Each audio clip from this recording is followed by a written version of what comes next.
Hola amigos, ¿qué tal? Sean ustedes bienvenidos a la entrevista. Hoy vamos a conversar por vía remota con Luis de la Calle. Él acaba de publicar un libro que me ha fascinado, de hecho, en estos últimos días que he tenido oportunidad de leerlo, La economía de la extorsión, el lastre que despoja a México. Luis de la Calle, uno de los economistas más brillantes de nuestro país, negociador en el Tratado de Libre Comercio de América del Norte. Luis de la Calle, ¿cómo estás? Muy buenas noches, gracias por esta conversación. ¿Cómo estás, Sergio? Buenas noches, gracias por la invitación, encantado de estar contigo. Luis, ¿es tan importante esta economía de la extorsión como para explicar, pues, repercusiones tan importantes en la economía de México como los que planteas en este libro? Bueno, la hipótesis del libro es que mucho. En México tenemos ya mucho tiempo, ha habido incluso un grupo de economistas que ha tratado de elucidar por qué la economía no crece como merecemos, como necesitamos y sobre todo como podemos. Y el libro es un intento de poner en la mesa una hipótesis de que quizá la extendida cultura de la extorsión en México sea una de las principales razones que nos impide crecer. Entonces, es una manera novedosa de abordar desde un punto de vista microeconómico y multidisciplinario, porque no es solamente la economía, sino también la política, el derecho, la historia, la cultura, el comportamiento de la sociedad mexicana, que quizá estén detrás de la explicación de por qué el país no crece como debiera. Entonces, un poco es una invitación a reflexionar sobre un ángulo distinto de por qué en México no crecemos como debiéramos. Luis, estamos acostumbrados a pensar que la extorsión es algo que hace el crimen organizado, por ejemplo, o los delincuentes, pero tú nos estás hablando de una extorsión mucho más amplia que puede realizar el gobierno o que incluso pueden realizar las empresas privadas. Cuéntanos cuál es el concepto de extorsión que utilizas.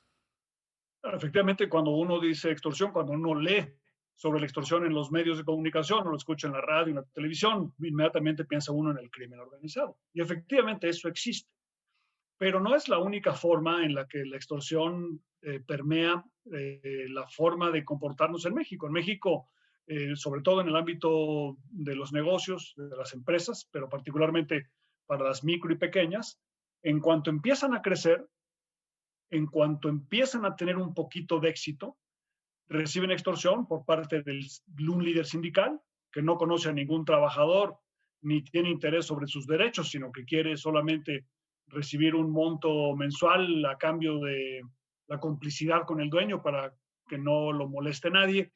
Y lo mismo sucede también con el otorgamiento de permisos, la solicitud de trámites ante el gobierno, las inspecciones de protección civil y de salubridad y de laborales e impositivas en el ámbito estatal, en el ámbito federal, en el ámbito municipal. Y después también, obviamente, o bueno, no tan obviamente, pero la extorsión que se recibe en el ámbito privado por parte de un proveedor de un insumo esencial que no lo da, excepto a cambio de una participación o para subirse a un sistema de distribución que le permita a las empresas explorar otros mercados, innovar otros productos. También existen prácticas que se convierten en un impuesto que muchas veces es confiscatorio y que lleva a la pequeña empresa a tomar una decisión racional de quedarse pequeña o de quedarse en la informalidad. Y eso es una tragedia para esa empresa, pero desde el punto de vista del agregado nacional es una catástrofe, porque el incremento de la productividad y el crecimiento y el cambio tecnológico surgen de que esas empresas puedan crecer e invertir, y en México hay un incentivo para no hacerlo. Entonces, un poco la tesis es que la extorsión muchas veces la tomamos como si fuera una cosa normal, como si fuera natural que participemos en una práctica de extorsión, ya sea como extorsionadores o como sujetos de la extorsión, y no lo veamos como una anomalía que implica un gran lastre para la economía mexicana. El índice global de competitividad del Foro Económico Mundial nos señala que pues la principal queja de quienes hacen negocios en México, de los empresarios en nuestro país sobre los obstáculos que tienen para ser productivos y competitivos, es la corrupción. ¿En qué se distingue la corrupción o esta idea global que tenemos de la corrupción de la extorsión que tú estás haciendo, a la que tú haces referencia? Toda extorsión implica cierta corrupción. porque la extorsión la extorsión es nociva. Hay un gran artículo de un economista muy famoso que se llamaba Richard Coase, que decía que su artículo se llama Blackmail. Decía que en ciertas condiciones una transacción con base de extorsión puede ser positiva para las partes, en la medida en que sea voluntaria. El problema es que la extorsión a la que me refiero yo en el libro no es voluntaria, sino que es impuesta por una de las partes sobre otra. Y además implica también cierto poder monopólico. O sea, lo que le da la capacidad de extorsión al extorsionador es que el sujeto a la extorsión no tiene alternativas. Si tuviera alternativas, no lo podrías extorsionar. De hecho, una de las soluciones para que propongo en el libro para terminar con la extorsión es que haya alternativas, que haya un poco de competencia.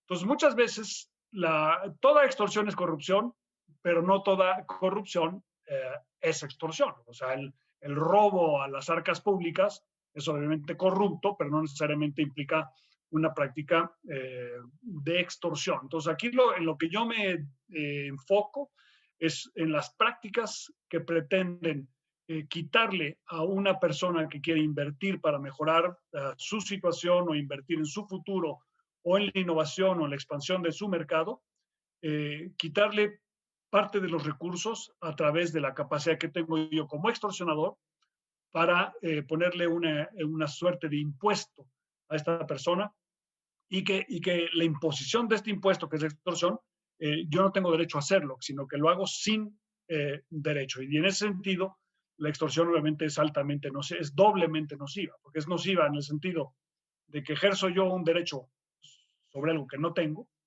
o también lo puedo hacer para obtener algo sobre lo que no tengo derecho, como sujeto extorsionado, y además se convierte en una carga que me lleva a tomar una decisión de no invertir, no crecer.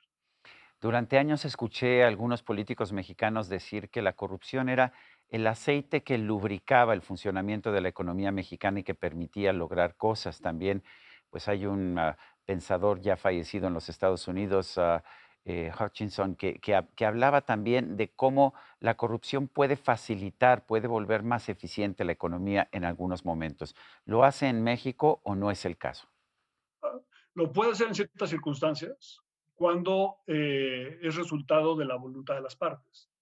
Pero el punto es que cuando no es una transacción voluntaria, sino que te obligan a tener ese tipo de transacción y si tú tuvieras una opción no la tomarías, en ese caso ya no es una práctica que sea positiva y no es un aceite.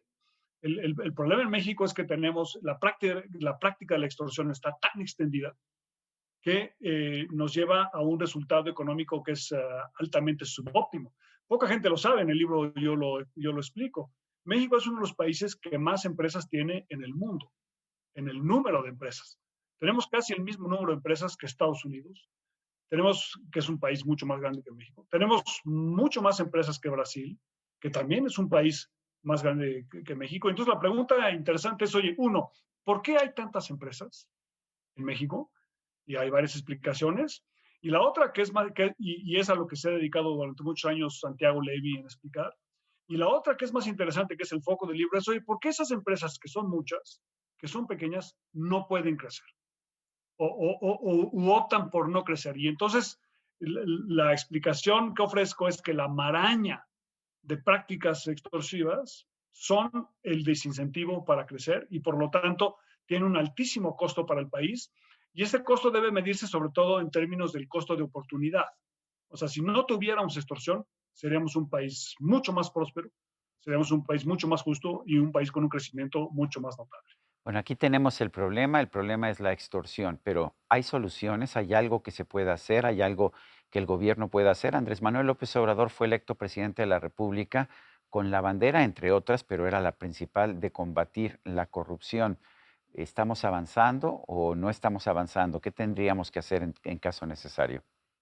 Bueno, lo primero es reconocer el problema, el tamaño del problema. Por eso el libro, digamos, es una invitación a ver, oye, la extorsión es una cosa importante, hay que estudiarla, hay que entenderla, hay que investigarla y entender por qué existe en México.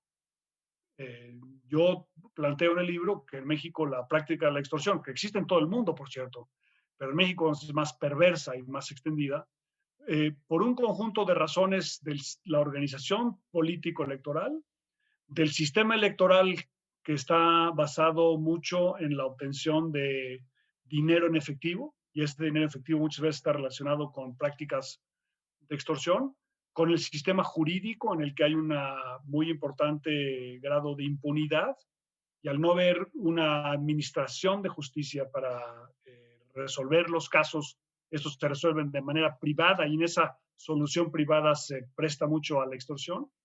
Y además apelo también a una serie de razones históricas y culturales que explican la permanencia, la prevalencia de la extorsión, entre ellas, por ejemplo, la falta de respeto a los derechos de propiedad. En México, muchas veces se piensa que la propiedad fue adquirida ilegítimamente o que la propiedad de suyo es ilegítima. Esto se remonta a los orígenes del artículo 27 de la Pues sí, Constitución, donde está en la Constitución. De hecho, no estaba en la Constitución del 57, pero sí está en la Constitución del 17. el, Dice específicamente que toda la propiedad en México deriva del Estado, de la nación, que todo es propiedad de la nación y luego la nación puede conceder el uso de la propiedad privada si lo considera necesario. Desde ahí partimos en un error. de la nación con N mayúscula, y esa nación, eso viene de la concepción de la colonia, donde la propiedad era el del soberano, y por eso se llama el respeto y la protección de la soberanía, que delega al privado incluso a la propiedad ejidal comunal la posibilidad de tener propiedad. Y también hay una especie de México que no reconocemos que las utilidades pueden ser legítimas. Entonces, la ilegitimidad de la propiedad y la ilegitimidad de las utilidades le dan a la extorsión una especie de patente de corso, de justificación moral. Entonces, el presidente López Obrador, como decías, Sergio, fue electo, como también fue, por cierto, electo Vicente Fox en el año 2000, para cambiar la relación de extorsión entre la clase política y el resto de los mexicanos. Ese es quizás su principal mandato. Y probablemente el presidente sea la mejor persona para disminuir o erradicar esas prácticas. Una de sus primeras iniciativas de ley fue, por cierto, la ley de confianza ciudadana, donde él propone la eliminación de inspectores o de inspecciones obligatorias, hacerlas solamente aleatorias, precisamente para quitarle al inspector su capacidad de extorsión. Pero yo creo que el presidente, ya veremos cómo termina, pero el hecho de que él enfatice la ilegitimidad de las utilidades, al insistir incluso en la guía moral que acaba de publicar, que las ganancias tienen que ser razonables, eso las deslegitima, y también la deslegitimación de la propiedad van a hacer que, además de la concentración del poder, que regresemos o que acabemos en un régimen donde haya quizá al final del día más extorsión y no menos. Luis de la Calle, gracias por invitarnos a leer La economía de la extorsión, el lastre que despoja a México, un libro publicado por Editorial Debate. Muchas gracias, Luis. El agradecido soy yo, Sergio. Buenas noches. Y a usted, amigo televidente, que hace posible este programa, se lo agradezco también. Eso es todo por hoy, pero no se lo olvide. Nos vemos la próxima.